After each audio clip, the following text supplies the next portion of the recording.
जब आप 12वीं के बाद कोई डिसीजन ले रहे होते हैं तो ये बड़ा इंपॉर्टेंट डिसीजन होता है। क्यों? क्योंकि ये आपकी जिंदगी का फाउंडेशन तैयार कर रहा होता है। सिविल सर्विसेज आप देखिए, ये आप में से उन स्टूडेंट्स के लिए बहुत ज़रूरी है जिनको लगता है कि क्या चीज़ ध्यान रखना चाहिए। तो एक चीज़ तो ठीक है कि पसंद अपनी बहुत प्रायोरिटी पे रखनी चाहिए कि आपको क्या पसंद है। अगर आप में वाकई चाहते हैं कि एक मीनिंगफुल लाइफ हो तो उसके लिए सिविल सर्विसेज रास्ता तो खोलता है। लेकिन अगर यूपीएससी में आप 60 प्लस क्वेश्चंस इंश्योर कर लीजिए करेक्ट क्वेश्चंस, तो आपका सिलेक्शन हो रहा है आउट ऑफ 100। तो ऐसे व्यक्ति को जिसके ऊपर इतनी इंपॉर्टेंट रिस्पॉन्सिबिलिटी है, वो लोगों की जिंदगियां बदलने की ताकत रखता है, तो उसको चुनने के लिए किन चीज़ों का ध्यान रखना चाहिए। एक चीज़ और जो मैं कहना चाहूँगा कि जब भी पढ़िए 3 आवर्स के स्लॉट में पढ़िए। क्यों? क्योंकि 3 घंटे का आपका एग्जाम है, वो प्रैक्टिस 3 आवर्स की होनी चाहिए। Get ready! 12वीं के बाद सबसे इम्पोर्टेंट क्वेश्चन ये होता है कि अब क्या करोगे। ये एक ऐसा सवाल है जो हर 12वीं पास करने के बाद स्टूडेंट को फेस करना पड़ता है और अब उसको समझ में आता है कि अब वो ज़िंदगी में इंटर कर रहा है। तो सवाल ये है कि क्या करें। Number of options are there, बहुत सारी चीज़ें हैं कि आप डॉक्टर बनेंगे, इंजीनियर बनेंगे, बिजनेस फील्ड में जाएंगे, डिफेंस में जाना है, चार्टर अकाउंटेंसी करनी है, तमाम सारे विकल्प होते हैं आपके पास। बहुत सारे आइडियाज़ आपके माँ बाप देते हैं, आपके परिवारजन के लोग देते हैं, दोस्त बहुत सारी चीज़ें सुझाते हैं, फिर आपका अपना मन कुछ और करता है। तो बड़ा कन्फ्यूज़न हो जाता है कि करें क्या करें आखिर फाइनली। आप देखिए, आप क्या करेंगे ये तो डिसीज़न फाइनली आपका ही होगा, लेकिन डिसीज़न लेने में मैं आपको थोड़ी सी मदद करूंगा और कुछ नए सजेशंस भी दूंगा। बेसिकली आप देखिए, जब आप 12वीं के बाद कोई डिसीज़न ले रहे होते हैं तो ये बड़ा इंपॉर्टेंट डिसीज़न होता है। क्यों? क्योंकि ये आपकी ज़िंदगी का फाउंडेशन तैयार कर रहा होता है। आप अपने करियर को एक तरीके से स्ट्रक्चर करने की बुनियाद भर रहे होते हैं। तो बहुत ज़रूरी है कि आप बहुत इम्पॉर्टेंट तरीके से सोच समझ पे उस पर डिसीज़न लें। तो आप किसी भी फील्ड में जा सकते हैं, कुछ भी ऑप्ट कर सकते हैं। क्या चीज़ ध्यान रखना चाहिए? तो एक चीज़ तो ठीक है कि पसंद अपनी बहुत प्रायोरिटी पे रखनी चाहिए कि आपको क्या पसंद है। देखिए, पसंद नो डाउट, लोग कहते हैं कि एक समझदार आदमी वो होता है जो अपनी पसंद के अकॉर्डिंग काम करता है, फिर मन लगता है और वो उसको कोई दिक्कत नहीं होती। तो ठीक है कि समझदार आदमी की निशानी है कि वो पसंद के अकॉर्डिंग काम करता है। लेकिन एक जो जीनियस होता है, जीनियस वो होता है जो अपनी रिक्वायरमेंट पे फोकस करता है, वो पसंद नापसंद के ट्रैप में नहीं फंसता। तो जब भी आप अपना करियर, जब आप चूंकि आप डिसाइड करने जा रहे हैं, तो अपनी पसंद का ध्यान रखिए ऑब्वियसली, लेकिन इस बात को भी ज़रूर इवैल्यूएट कीजिए कि क्या आपके पास जो स्किल्स हैं वो आपकी पसंद को सपोर्ट कर रहे हैं, नहीं कर रहे हैं। आप किसी के कहने या फोर्स करने पे कहीं कोई गलत चीज़ तो ऑप्ट नहीं कर ले रहे हैं ताकि फिर आपको बर्डन झेलना पड़े। जैसे मान लीजिए, अगर कोई बहुत कह रहा है कि इंजीनियरिंग के बड़े बेनिफिट्स हैं या चार्टर अकाउंटेंट बन जाने के बड़े फ़ायदे हैं और तमाम सारे एग्जाम्पल्स आप दे रहे हैं, आप अट्रैक्ट भी होने लगते हैं क्योंकि बहुत सारी चीज़ें आपको नहीं मालूम। लेकिन आपकी अपनी प्रॉब्लम क्या है कि आपका कैलकुलेशन वीक है, आपको नंबर्स से प्रॉब्लम होती है, तो वो गलत सलाह होगी आपके लिए। तो पहली चीज़ तो ये कि आप अपनी स्किल को ज़रूर, स्किल को एक पैरामीटर बनाइए और फिर उससे अपनी पसंद को इवैल्यूएट कीजिए और उसके बाद फिर आप डिसीजन लीजिए कि आपके अंदर जो पोटेंशियल है, जो आपका अपना एप्टीट्यूड है, वो आपको किस तरफ लेके जा रहा है। तो ऑब्वियसली डिसीजन लेते वक्त इन चीज़ों का ख्याल रखिए। लेकिन अगर आपके अंदर कुछ ऐसा है कि आप चाहते हैं कि आप कुछ मीनिंगफुल करें, मीनिंगफुल सारी ही चीज़ें हैं, लेकिन एक चीज़ और इसको कहने से पहले कि चूंकि आप करियर डिसाइड कर रहे हैं, तो करियर डिसाइड करते वक्त कुछ सर्टेन चीज़ों का ध्यान रखना है। तो करियर मतलब केवल नौकरी लग जाना नहीं, जॉब पा लेना केवल करियर नहीं होता। करियर का मतलब ये है कि ठीक है कि आपके पास इकोनॉमिक स्टेबिलिटी है, लेकिन सवाल ये है कि क्या आपको सोशल रिकग्निशन भी मिल रही है, क्या आपके अपने जो पोटेंशियल है वो एक्सप्रेस हो पा रहे हैं कि नहीं हो पा रहे हैं। बहुत सारे लोग होते हैं, नौकरियां ज्वाइन कर लेते हैं लेकिन फिर वो उनका पोटेंशियल एक्सप्रेस नहीं होता, फिर फ्रस्ट्रेटेड होते हैं। तो ऐसे में क्या आपके पोटेंशियल एक्सप्रेस हो पा रहे नहीं, क्या ग्रोथ की अपॉर्चुनिटी है कि नहीं है, क्या आप अपने आप को नेक्स्ट लेवल पर ले जा पा रहे हैं कि नहीं। तो इस तरीके से आपके लिए अपनी ज़िंदगी में क्या आपका जो करियर है वो आपको एक पर्पस दे रहा है कि नहीं, ये सारी बातें एक सर्टेन फेज ऑफ करियर में इंपॉर्टेंस रखती हैं। तो अगर आप इन चीज़ों को ध्यान में रखकर अपने डिसीजन लेंगे तो वो ज़्यादा क्लोज टू करेक्ट डिसीजन होगा। तो अगर करियर के इन सारे ऑप्शंस पर आप बात करें तो उन्हीं में से एक करियर है सिविल सर्विसेज का। सिविल सर्विसेज आप देखिए, ये आप में से उन स्टूडेंट्स के लिए बहुत ज़रूरी है जिनको लगता है कि उनके अंदर मैनेजमेंट स्किल है, कुछ रूल करना चाहते हैं, कुछ सर्विसेज देना चाहते हैं, वो एक दिशा देने की पोजीशन में है। वो चाहते हैं कि केवल उनके पास क्या कहते हैं, केवल एक नौकरी नहीं चाहिए, एक जीवन का उद्देश्य भी चाहिए, साथ ही साथ मतलब पावर भी चाहिए, पावर के साथ पर्पस भी चाहिए, आपको जॉब सिक्योरिटी भी चाहिए, सोशल रिकग्निशन भी चाहिए। ठीक है, ये सारी चीज़ें सिविल सर्विसेज में आपको मिल सकती हैं, मिलती ही है। तो बेसिकली जब आप देखते हैं तो जिस तरीके से जॉब सिक्योरिटी और सोशल रिकग्निशन और एक तरीके से रिस्पेक्ट, जो सोसाइटी का रिस्पेक्ट है, ये सब बड़ा रेयर कॉम्बिनेशन होता है। आप बाकी जगह बाकी नौकरियां, नो डाउट उसमें भी बहुत सारे ग्लैमर हैं, वहाँ आपके डिसीजंस आपकी ज़िंदगी बदलते हैं, लेकिन यहाँ के ग्लैमर के बारे में आप सोचिए कि यहाँ के आपके डिसीजन केवल आपकी ज़िंदगी नहीं बदल रहे, ये दूसरे तमाम सारे लोगों की भी ज़िंदगियाँ बदल रहे हैं। यहाँ लोग आपकी, वहाँ आपकी ग्लैमर विजिबल होता है, लोग केवल देखते हैं। यहाँ सिविल सर्विसेज में तो लोग आपके ऊपर निर्भर होते हैं, और यही वजह है कि बहुत सारे लोग, आप खुद भी इस बात को देखते होंगे कि वो डॉक्टर, इंजीनियर, तमाम सारे और सेक्टर्स में जाने के बाद फिर वापस सिविल सर्विसेज के लिए कोशिश करते हैं, ताकि वो इस तरीके की, क्योंकि उनके अपने पोटेंशियल को एक्सप्रेस करने की जिस तरीके से अपॉर्चुनिटीज़ मिलती हैं वो यहाँ मिल पाए। तो सवाल ये है कि क्या केवल एक पावर या इन सारी चीज़ों के लिए आना है? नहीं। अगर आप में वाकई चाहते हैं कि एक मीनिंगफुल लाइफ हो, तो उसके लिए सिविल सर्विसेज रास्ता तो खोलता है, लेकिन इसके लिए एक बहुत सर्टेन श्योर शॉट स्ट्रैटेजी की ज़रूरत होती है। एक सिविल सर्वेंट की जो अपॉइंटमेंट होती है वो 2 लेवल पर होती है। एक सेंट्रल लेवल पर होती है जो कि राष्ट्रपति खुद करते हैं। आप जब यूपीएससी क्वालिफाई करेंगे तो आपके पास राष्ट्रपति का साइन किया हुआ लेटर आएगा, you are appointed by the president of India. बड़ा इंपॉर्टेंट मूवमेंट होता है। तो राष्ट्रपति अपॉइंट करते हैं, और राष्ट्रपति ये अपने मन से अपॉइंट नहीं करते। उनको राष्ट्रपति किसको सिविल सर्वेंट के रूप में अपॉइंट करेंगे, इसके लिए एक कॉन्स्टिट्यूशनल बॉडी है, that is UPSC, union public service commission, संघ लोक सेवा आयोग। ये बॉडी आपके लिए एग्जाम्स कंडक्ट कराती है और फिर आपको चुनकर फाइनली प्रेसिडेंट को रेकमेंड करती है कि साहब इन लोगों को हमने देख लिया है और ये they deserve to be an IAS officer, IPS officers. तो और फिर उसकी रिकमेंडेशन पर प्रेसिडेंट आपको अपॉइंट करते हैं। सिमिलर यही प्रोसीजर अलग अलग स्टेट में भी होता है। स्टेट पीसीएस के थ्रू, जो प्रोविंशियल सर्विसेज हैं, उसके थ्रू भी सिविल सर्वेंट चुने जाते हैं। तो चूंकि लगभग पैटर्न एक जैसा ही है, तो हम यूपीएससी के एग्जाम्पल को लेके समझ रहे हैं, आपको ज़्यादा पिक्चर क्लियर हो जाएगी।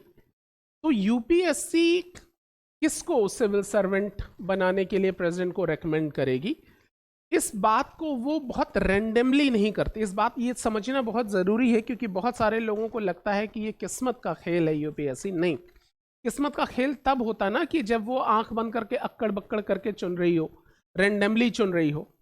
यूपीएससी का अपना एक प्रोसीजर है, एक प्रोसेस है।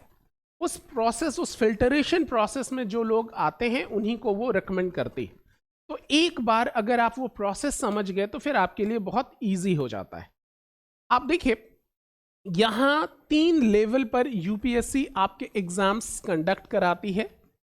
एक एग्जाम होता है जिसको आप प्रीलिम्स बोलते हैं, ये प्री एग्जाम है, ये केवल एक क्वालिफाइंग पेपर है, केवल इसको क्वालिफाई करना होता है, इसके मार्क्स नहीं जोड़ते। ये प्रीलिम्स, ये ऑब्जेक्टिव टाइप ऑफ पेपर होता है। ऑब्जेक्टिव टाइप यहाँ एक क्वेश्चन होगा, उसके 4 ऑप्शंस होंगे, उनमें से आपको बताना है विच वन इज करेक्ट। ये 2 पेपर यहां होते हैं, एक पेपर होता है जीएस का और एक पेपर होता है सीसैट का। ये दोनों पेपर 200 मार्क्स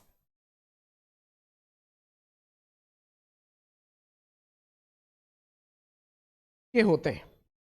अच्छा, मजे की बात है, ये जो सी सेट है ये भी अपने आप में क्वालिफाइंग है, इसको भी केवल क्वालिफाई करना है। क्वालिफाई मतलब कि जो मिनिमम नंबर्स रिक्वायर्ड हैं वो मिल जाएं। अगर यहाँ पूरे प्रीलिम्स में पहले सी सेट में अगर आपको 33 मार्क्स पे अगर आपका सिलेक्शन हो रहा है तो 34 लाने की जरूरत नहीं है, इसके मार्क्स जोड़ते नहीं, ये समहाउ क्वालिफाई करना है। और फिर उसके बाद ओवरऑल प्रीलिम्स भी केवल क्वालिफाई करना है। अगर यूपीएससी में आप 60 प्लस क्वेश्चंस इंश्योर कर लीजिए करेक्ट क्वेश्चंस, तो आपका सिलेक्शन हो रहा है आउट ऑफ 100। 100 क्वेश्चंस में से अगर आपने 60 क्वेश्चंस ठीक कर लिए बिना किसी गलती के, माइनस मार्किंग होती है ऑब्वियसली, तो अगर आपने वो मैनेज कर लिए 60 क्वेश्चंस के मार्क्स अगर आपके जुड़ रहे, हो जाता है कई बार इससे कम पे, लेकिन इतना किया तो वो सेफ साउंड है। आप सोचिए अगर एक स्ट्रैटेजी बना के किया जाए तो वो बहुत ईजी है। और एक तो प्रीलिम्स अपने आप में क्वालिफाइंग है, उसके 2 पेपर में एक पेपर वो खुद भी क्वालिफाइंग है, इसमें भी बहुत ज़्यादा मार्क्स लाने की ज़रूरत नहीं, बस इतना लाइए कि आप क्वालिफाई कर सके। तो अगर एक सही स्ट्रैटेजी बना के इस पर काम किया जाए तो बड़े आराम से निकल जाता है। हम इस पर अलग से भी बात करेंगे कि प्रीलिम्स क्वालिफाई करने के लिए क्या क्या स्ट्रैटेजीज होनी चाहिए। ये कुछ सर्टेन सब्जेक्ट हैं जिसके factual details as well as some conceptual details आपको जानने की ज़रूरत होती है। मैक्सिमम फैक्ट्स जो इंफॉर्मेटिव पेपर है, चूंकि ऑब्जेक्टिव है, ऑप्शंस में से चूज करना है तो इंफॉर्मेशन बेस्ड होता है, लेकिन ऑब्वियसली उस इंफॉर्मेशन की समझ भी होनी चाहिए आपके पास। तो एक सर्टेन स्ट्रैटेजी से इसको निकालना बहुत आसान है। अगर आप इसमें इस पर थोड़ा सा भी फोकस किया तो ये काम हो जाता है। जब आप प्रीलिम्स क्वालिफाई कर लेते हैं तो फिर आपको अपीयर होना पड़ता है मेंस एग्जाम्स में। ये असल एग्जाम है, यही रियल परीक्षा है। प्रीलिम्स तो केवल ये फिगर आउट करने के लिए, ये फिल्टरेशन के लिए है कि कौन है जो ये मेंस देगा।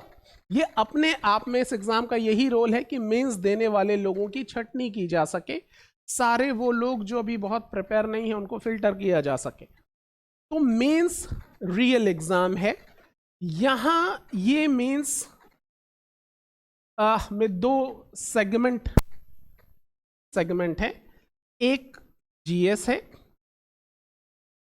एक एसए है और एक ऑप्शनल है।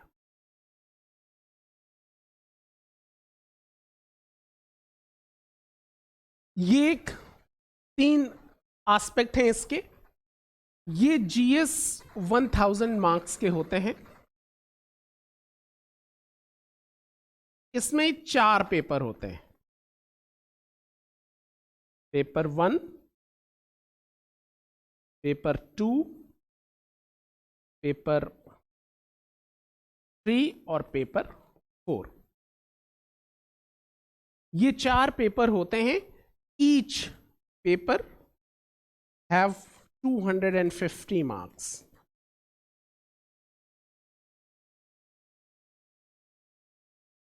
मार्क्स 250 मार्क्स के पेपर होते हैं। ये जो पहला पेपर है इसमें क्या कहते हैं, हिस्ट्री, ज्योग्राफी, सोसाइटी, इनसे रिलेटेड क्वेश्चंस होते हैं। पेपर सेकंड इसमें polity, governance, social justice, IR, यहाँ इकोनॉमी, साइंस टेक, और ये इथिक्स का पेपर होता है। अभी मैं इस पर एक बार फिर से आता हूँ, एक बार स्ट्रक्चर आप समझ लें। ये जो एस्से होता है ये भी 250 मार्क्स का होता है। और ये जो ऑप्शनल पेपर होता है बहुत इंपॉर्टेंट रोल होता है इसमें। 2 पेपर होते हैं, पेपर 1 और पेपर 2। ये भी 250 मार्क्स ईच, 250 मार्क्स ईच। इस हिसाब से अगर आप मेंस देखेंगे तो मेंस 1750 मार्क्स का पेपर होता है। अब इसको थोड़ा सा और एक बार समझ लेते हैं। प्रीलिम्स आपने क्वालिफाई किया, जब आप मेंस देते हैं, मेंस बड़ा इंपॉर्टेंट है। यहाँ थोड़ा सा यूपीएससी के पैटर्न को समझिए। चूंकि आपको सिविल सर्वेंट बनना है, सिविल सर्वेंट बनना है, you are going to participate in decision making, you suppose to be an IAS officer, you are going to take decisions for the upliftment of the citizen of the country. तो आप participate कर रहे हैं, जो real laws हैं उनको execution का काम है, आप सारी पॉलिसीज आपकी ही जिम्मेदारी है कि उनको एग्जीक्यूट कराएं।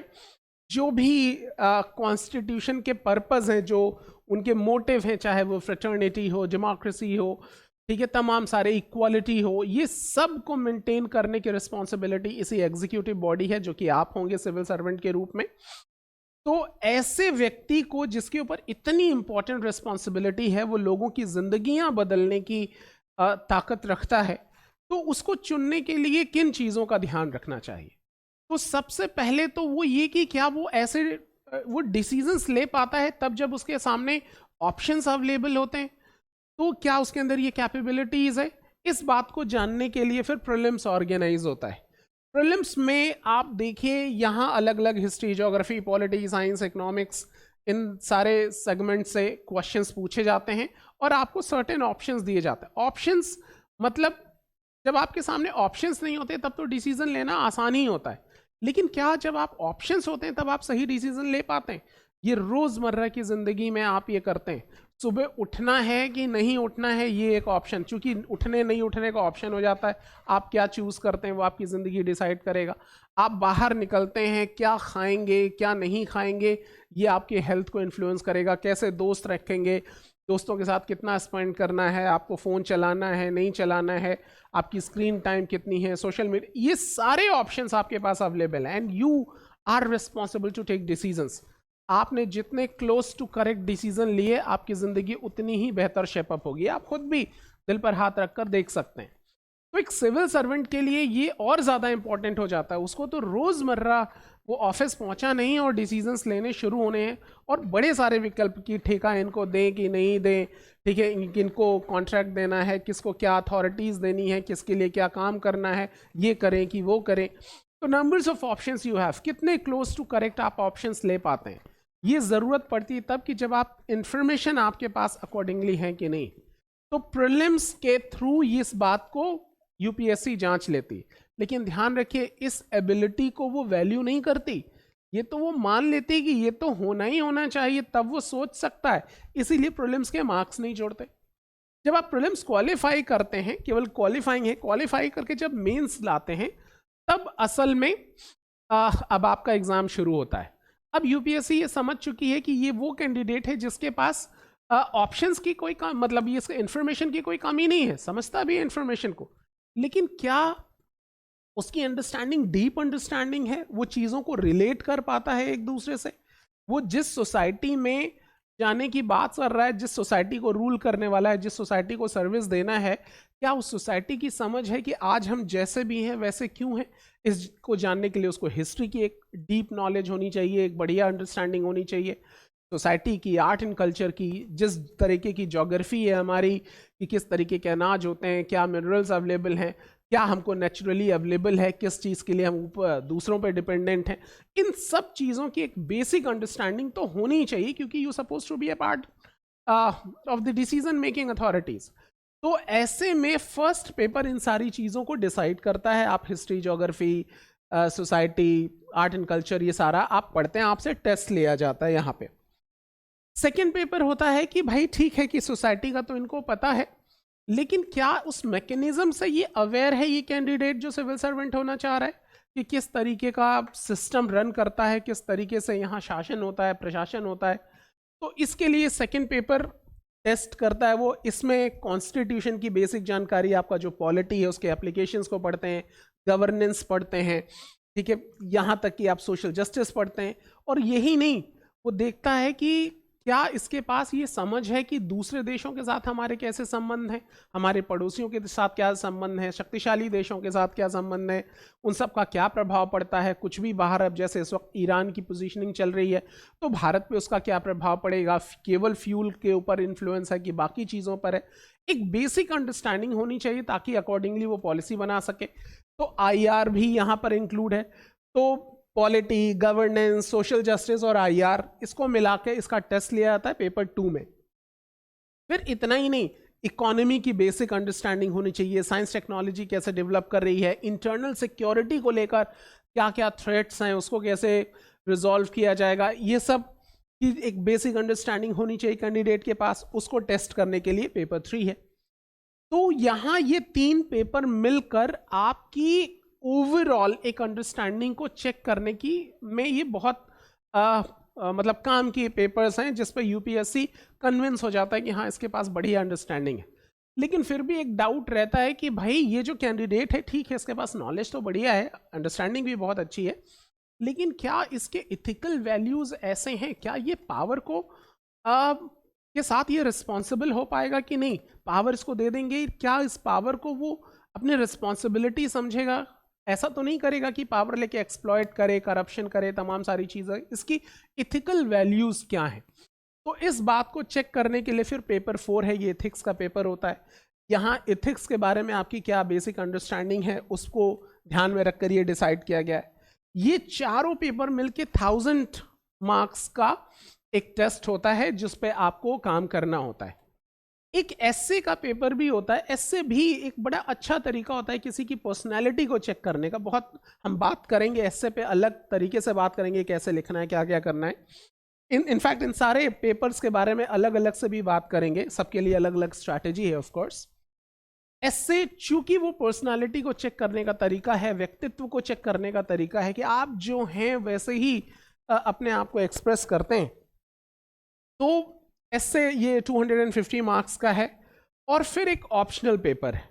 ऑप्शनल पेपर की चलो यहाँ जो सब्जेक्ट आप बात कर रहे हैं यहाँ आपके पास बहुत ज़्यादा स्कोप नहीं है, लेकिन क्या अगर आपको डीप डाइव करने का मौका मिले तो आप उसको किस तरीके से समझते हैं, इस बात को समझने के लिए optional paper is there. Optional paper UPSC एक लिस्ट जारी करता है जिसमें नंबर्स ऑफ ऑप्शनल्स होते हैं, उनमें से कोई एक आप चूज कर सकते हैं, कोई भी चूज कर सकते हैं। आपका ग्रेजुएशन में वो सब्जेक्ट है या नहीं ये मैटर नहीं करता, आपका ग्रेजुएशन में कोई सब्जेक्ट हो, लेकिन आप उस लिस्ट में से कोई भी एक ऑप्शन चूज कर लेते हैं। ऑप्शन चूज करने के लिए किन किन चीज़ों का ध्यान रखना चाहिए इस पर भी अलग से बात करेंगे। फिलहाल आप इतना समझिए, चूंकि इसका बड़ा इंपॉर्टेंट रोल है, ये रैंक दिलाने का काम करता है। तो जनरली मतलब हम लोग ये एडवाइस करते हैं कि भाई अगर आपका ग्रेजुएशन में जो सब्जेक्ट है उसको भी चूज कीजिए, लेकिन ये बहुत ज़रूरी नहीं होता। आपकी दिलचस्पी, इसके बारे में अवेलेबल गाइडेंस अवेलेबल है कि नहीं, मटेरियल अवेलेबल है कि नहीं, ऑप्शनल का जीएस में क्या पार्टिसिपेशन है, इन सारे ग्राउंड पर एक ऑप्शनल तैयार करते हैं।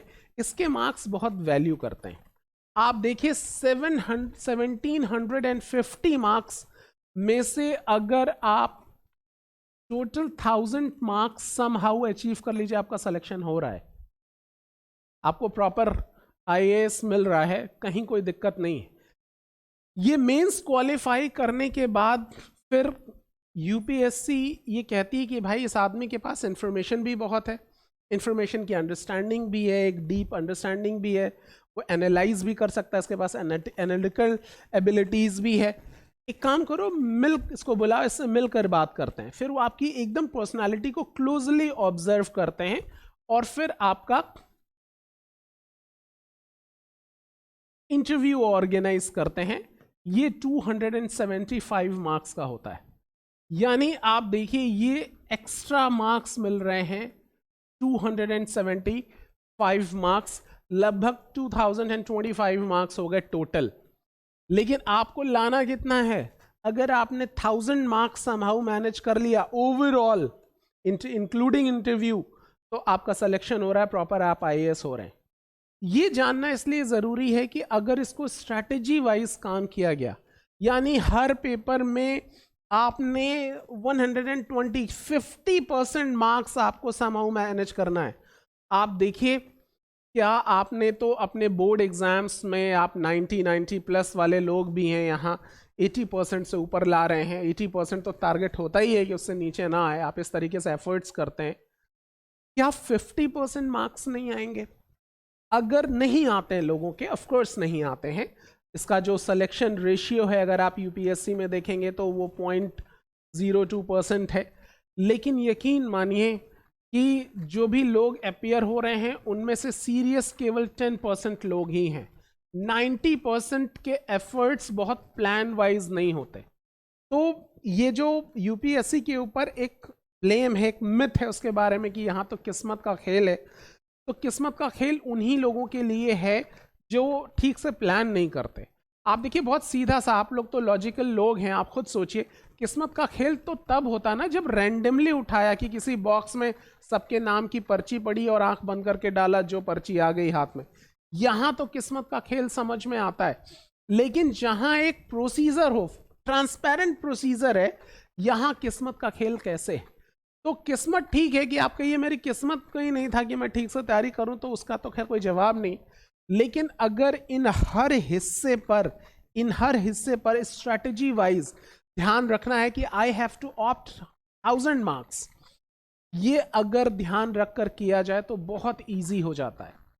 12वीं पास करने के बाद, चूंकि इसको यूपीएससी में या सिविल सर्विसेज के पीसीएस एग्जाम में अपेयर होने के लिए दो एलिजिबिलिटी आपको फॉलो करनी पड़ती है। एक तो वो कि आप ग्रेजुएट हो प्लस आपकी मिनिमम एज 21 ईयर हो, ये इसकी क्वालिफिकेशन है, तो एलिजिबिलिटी क्वालिफिकेशन है।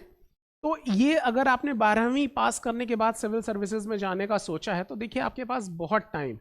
आप इनिशियली इसको, अगर आपने अपनी पढ़ाई में बेसिक चीज अंडरस्टैंडिंग क्लियर कर दी, एनसीईआरटी 12वीं तक को फोकस कीजिए। 12वीं तक की एनसीईआरटी उठा रहे हैं और वहां से पढ़ना शुरू किया, कोई एक न्यूज़पेपर आप थोड़ा सा रेगुलर स्टडी कीजिए ताकि आप एक सीक्वेंस समझ पाएं कि न्यूज़ का सिनेरियो क्या है, एक सीरीज ऑफ न्यूज़ की अंडरस्टैंडिंग आपके पास हो जाए, इसलिए न्यूज़पेपर हम सजेस्ट करते हैं। दूसरी चीज़, आपकी लैंग्वेज बहुत इंप्रूव होती है ये सारी चीज़ें पढ़ने से। प्रेजेंटेशन बहुत अच्छा होता है। आप देखिए अखबारों वगैरह में आपने कई बार फिल्म की रिव्यू पढ़ी होगी या कोई वेब सीरीज है उसकी रिव्यू पढ़ी, आप देखिए वो इतनी बड़ी पिक्चर, उसमें कौन से एक्टर एक्ट्रेसेस हैं, किसने डायरेक्ट की, क्या कहानी है और क्यों देखें क्यों नहीं देखें, ये सारी बातें लिख के वो 100 वर्ड्स में एक्सप्रेस कर देता है। ये कितना ब्यूटीफुल प्रेजेंटेशन है। ये सारी चीज़ें सीखने लायक हैं। एनसीईआरटी में जो कंटेंट है, नो डाउट वो तो बहुत हेल्पफुल है ही है, वहां से तो क्वेश्चंस आते ही आते हैं, लेकिन the way NCERT present it content वो बहुत अमेजिंग है। द लैंग्वेज स्पेशली, जो भाषा है एनसीईआरटी की, जरूर उस पर नोटिस करना चाहिए। और मजे की बात है वो बच्चों के लिए लिखी गई किताब है, वो सिविल सर्विसेज की तैयारी करने के लिए नहीं लिखी गई, वो बच्चों के लिए लिखी गई किताब है। लेकिन अगर आप उसको स्ट्रैटेजी वाइज ठीक से टारगेट बना के पढ़ लेते हैं तो एक बेसिक अंडरस्टैंडिंग आपकी क्लियर हो जाती है।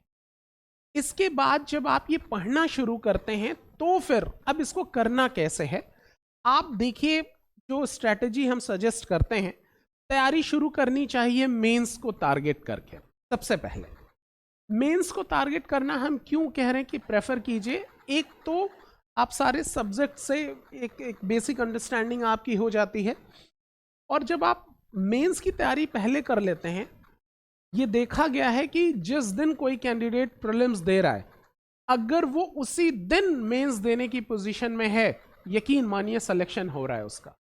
ठीक है, वो रैंक वैंक सोचे। अगर प्रीलिम्स देकर आप निकले और आपसे कोई कहता है कि चलो मेंस दे दो और आप प्रिपेयर हैं, तो यकीन मानिए सिलेक्शन हो रहा है। तो इन चीज़ों का इसलिए पहले प्रीलिम्स ध्यान रखना है। आप एनसीईआरटी से शुरू कर सकते हैं, सब सब्जेक्ट की 6ठी से लेकर 12वीं तक की एनसीईआरटी पढ़ लीजिए। जब आप एनसीईआरटी पढ़ते हैं तो बेसिक चीज़ें, आप हिस्ट्री, ज्योग्राफी, पॉलिटी, साइंस, ये सारी चीज़ों की एनसीईआरटी आपको बहुत अंडरस्टैंडिंग क्लियर कर देती है, बेसिक्स आपको क्लियर हो जाता है। न्यूज़ आप पढ़ ही रहे हैं। फिर यहाँ राइटिंग प्रैक्टिस बहुत ज़रूरी है। आप देखिए मेंस में आपको 20 क्वेश्चंस लिखने होते हैं, उसमें से लगभग 10 क्वेश्चन होते हैं 150 वर्ड्स के, 10 क्वेश्चंस होते हैं 250 words. Approx you have to write 4000 words in 3 hours. 3 घंटे में लगभग 4000 शब्द आपको लिखने। ये असल समस्या है, एक्सप्रेस ही नहीं कर पाती, जिस वजह से यूपीएससी टफ होता है।